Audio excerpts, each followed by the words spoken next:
On est de retour en studio. La Suisse qui s'est inclinée 1-0 face à la Slovaquie en levée de rideau du championnat du monde des moins de 20 ans. On va revivre les moments forts, les moments clés de ce premier match de la Suisse. Tout d'abord, en début de match, quand même, on a frappé à la porte, on a frappé le poteau. Et c'était Ray Fust qui a vraiment eu l'une des meilleures chances et on aurait eu besoin d'un but comme ça en début de match. Ça aurait tout changé, Stéphane, si on avait réussi à marquer le premier but. Avec des si, on va là, avec des si, on reste là. Il y a beaucoup de si ce soir. Si on avait marqué, si on avait fait beaucoup de choses, là, la passe de Noah Meyer, Noah Meyer qui est un joueur qui prend les bonnes décisions, c'est un bon sens du jeu, d'un bon puck à Fous. Fous qui va d'un tir éloigné. Il aurait peut-être pu s'avancer un petit peu plus, mais quand même, c'est un bon shoot. Touche l'extérieur du poteau. Ça aurait été la seule fois qu'un joueur suisse aura réussi à battre le gardien Simon Latkoski dans ce match. Malheureusement pour lui, il a frappé le poteau. Toujours au premier tiers, il y a le gardien, Thibaut Faton, qui a été encore une fois dominant. C'est lui qui a gardé son équipe dans le match. Et heureusement qu'il était là. Il aurait mérité un meilleur sort, Steve. Oui, c'est dommage qu'il perde le match. Puis le but qu'il donne est loin d'être de sa faute. Moi, je pense qu'il a fait un travail exemplaire. Lui, c'est le genre de match qui peut bâtir la confiance d'un gardien parce que quand on va faire la vidéo avec lui, on n'a que du positif à lui montrer, ou presque. Il a été calme devant son filet. Il a démontré énormément de maturité pour un jeune de son âge. Ouais. On se transporte maintenant au deuxième tiers. Encore une fois, Thibaut Faton, qui est l'âme, le cœur de l'équipe de Suisse, réussit encore une fois un arrêt spectaculaire sur un 2 contre 1. Très bon déplacement. Et encore une fois, il garde son équipe dans le match. Geoffrey, vraiment, rien à dire. Oui, il n'a pas paniqué sur ce coup-là. Il ne s'est pas déplacé sans qu'il y ait la passe. Très bon papillon là-dessus. Bon, il faut noter aussi la très bonne passe levée du joueur slovaque qui passe par-dessus la canne du défenseur suisse. Ouais, moi, je dirais que ce soir, Faton, c'est le meilleur homme, c'est le meilleur joueur suisse sur ce match. C'est le meilleur joueur sur la glace, moi, voilà, je dirais. Sur la glace. C'est d'ailleurs lui qui a reçu le titre de joueur du match. Stéphane, est-ce qu'il s'est mérité la cage pour le duel contre la Finlande dans 2 jours? Mais là, ça, c'est une gestion. Alors, ça, c'est une grande question. Je ne suis pas devin.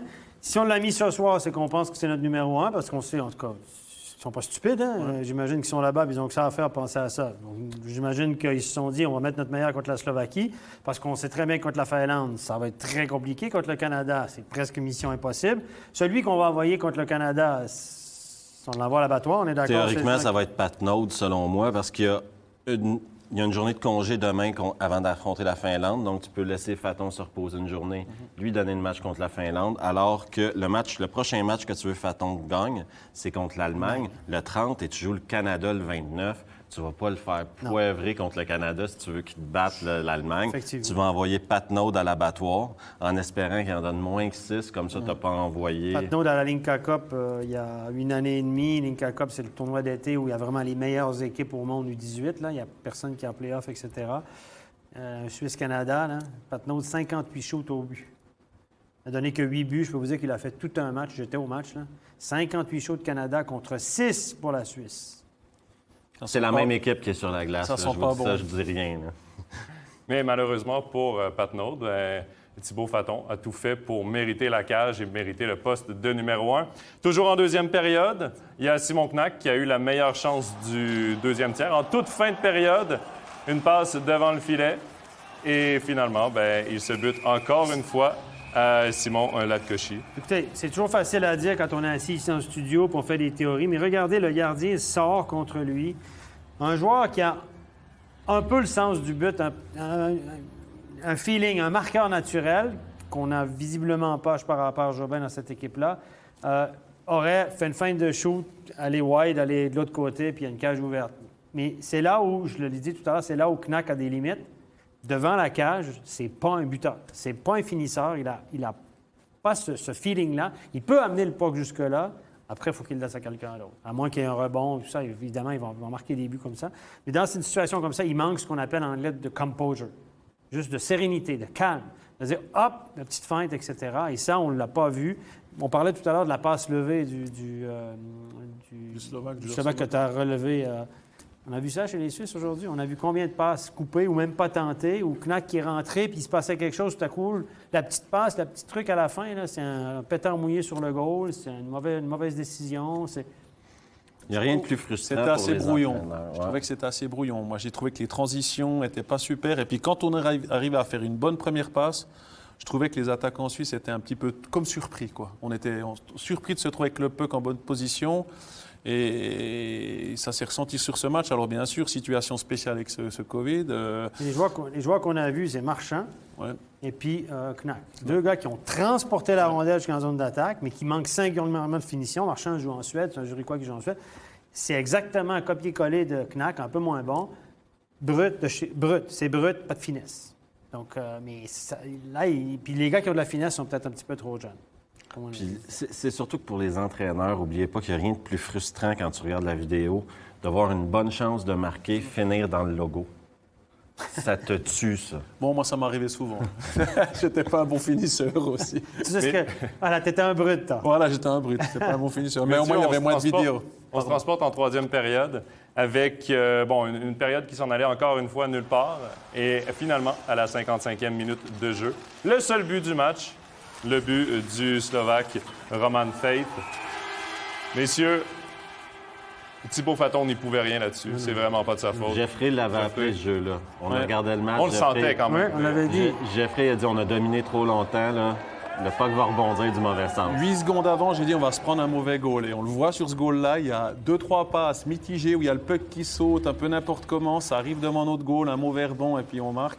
Et j'en parle parce que j'ai connu ces situations-là plus d'une fois. Donc je parle par expérience. Mais voilà, le match, on ne l'a pas perdu là. C'est clair. Non. Mais à ce moment-là, la Suisse contrôlait, mais on réussissait à rien de concret nécessairement. On tournait autour du pot, on ne réussissait jamais à enfiler l'aiguille. Et c'est ce qui a coulé finalement la Suisse. Ensuite, des avantages numériques pour la Suisse qui ont bien failli fonctionner. L'arrêt du match, finalement, du gardien Simon Latkoski sur Iñaki Baragano. Un arrêt exceptionnel. Bon, il y a un match de jouer dans le tournoi. On peut déjà dire que c'est l'arrêt du tournoi pour le moment. Pour l'instant, Ça ouais. pourrait, oui. Mais dans ces dernières minutes de jeu, on a vraiment cogné à la porte du côté de la Suisse. Ça a été les meilleurs moments du match, mais Stéphane, trop tard.